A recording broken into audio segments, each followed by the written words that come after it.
Hola, benvinguts a aquesta informació meteorològica per Agbar, també prediccions meteorològiques. Les temperatures s'han normalitzat després de setmanes, mesos seguits en temperatures molt elevades, ara fa fred, i fred de valent, res excepcional. L'ecosistema s'està normalitzant en aquest sentit. Pel que fa a precipitacions, després en parlarem. I què s'està passant? És un món al revés, però això tampoc és excepcional. Ha passat força vegades al llarg de les últimes dècades. Aire fred al voltant nostre que ha entrat del nord-est del continent i de l'Àrtic, i curiosament ara aquestes zones del nord del continent, aire càlid. Fa més fred aquí que algunes zones de Noruega, fixin-se.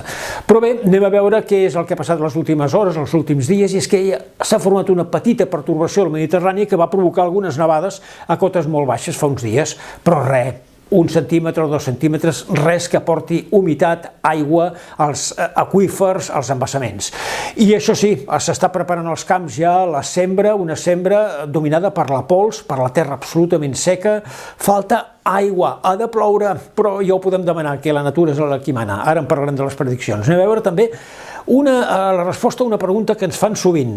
Com és que està fent tan fred si parlem de l'escalfament global? Doncs mirin, l'altre dia a Qingdao, a la Xina, 53 sota zero, rècord del fred dels últims 50 anys. Però això no vol dir que la temperatura continuï pujant, perquè la temperatura del planeta globalment, a tot el planeta, va pujant. Això no treu que de forma puntual, local, faci molt fred, com està passant ara aquí. Anem a les prediccions i ho direm ràpidament, perquè malauradament sol i fred, molt fred els pròxims dies. A partir de dimarts pujaran les temperatures, però res de precipitacions, embassaments que ja es troben al 29%.